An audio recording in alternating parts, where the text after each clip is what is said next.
Well, good morning.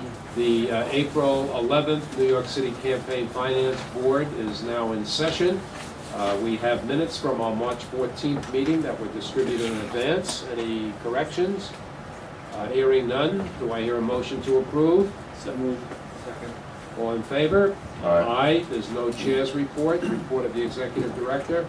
I just want to briefly mention that last week, the Federal District Court announced its decision in the case of Ogden versus Parks as related to the Campaign Finance Act's bonus provisions and the provisions that limit candidates to 25% of public matching funds. The court upheld in part and overturned in part of the parts of the act, and the staff is now looking into ways to administer the new operation of those rules and make it easier for candidates to comply with the new requirements. Thank you, Amy. And now Art Chang will report on the Voter Assistance Advisory Committee. Thank you, Chairman. So just a quick update on this project, which has been previously reported in the past. As you know, we're engaged on a project to use technology to make it more convenient for voters and candidates alike to participate in elections.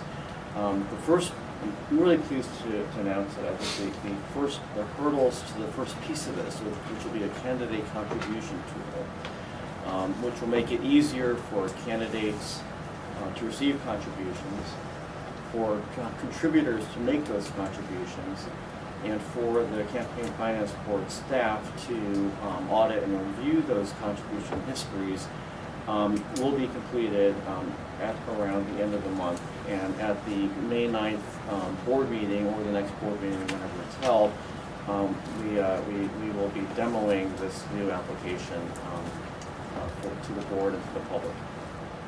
And I think we have one more announcement, which is just I'd like to invite Anita Howard-Mayers, who's our director for voter assistance, to come up and make a short announcement. Cheyenne, you want to join?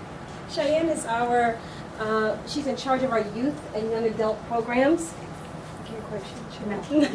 But we're both happy to really report that this is going to be the 5th year of the Youth Poet Laureate Program, and you've heard them before.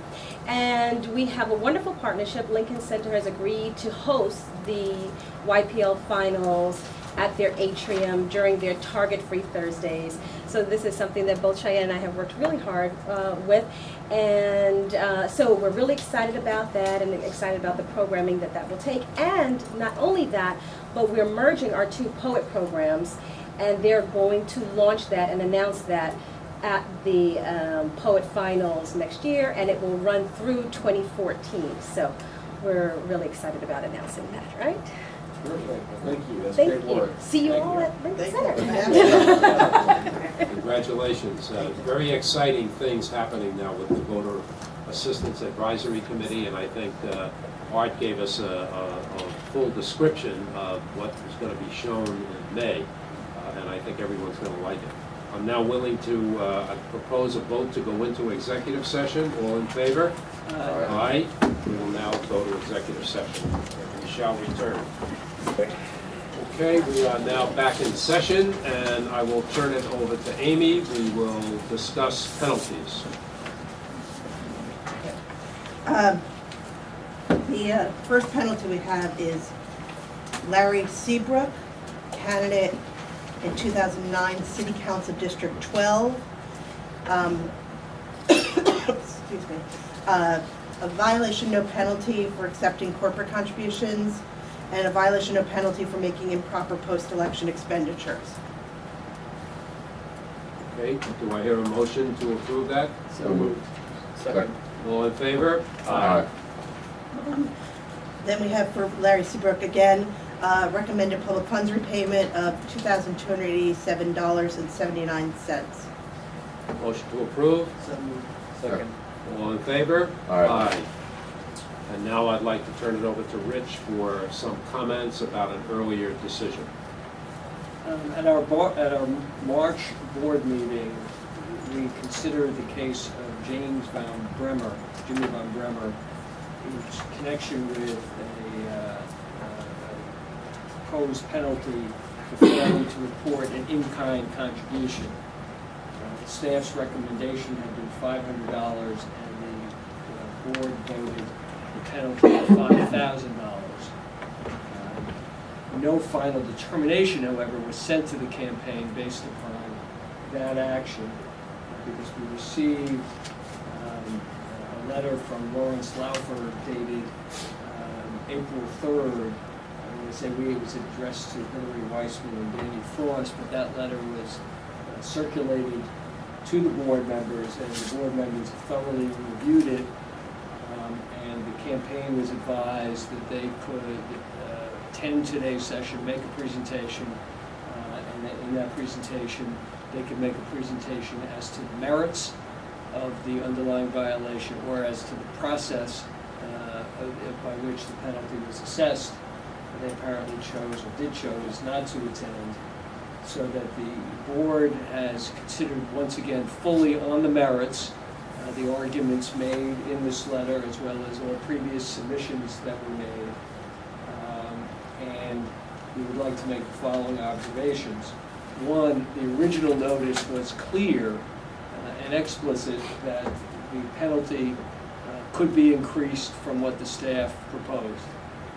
Two, is a suggestion that somehow there was a change in the violation. That is not correct. The violation that was alleged was and remains failing to report an in-kind contribution. There was a commentary by the commission in explaining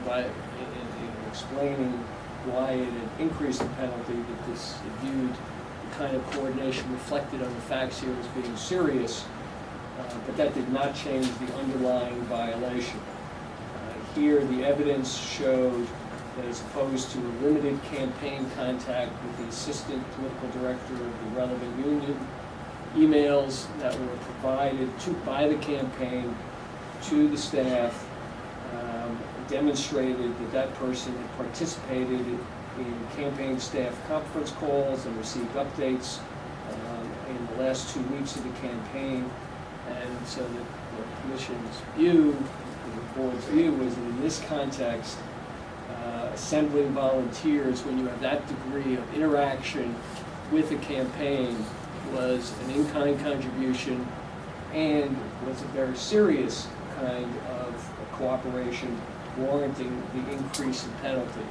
At the same time, we have continued to review the presentation, and we are proposing that the penalty be reduced from $5,000 to $4,000. So I would move that the penalty for the Van Branden campaign for that violation be set at $4,000 and a notice of determination be sent reflecting that penalty. Any discussion about that motion? Do I hear a second? Second. All in favor? Aye. And now we will go to a vote to adopt final rules, and I'll turn that over to... Who's going to explain the rules? Thank you. My name is Bethany Persky, Associate Counsel.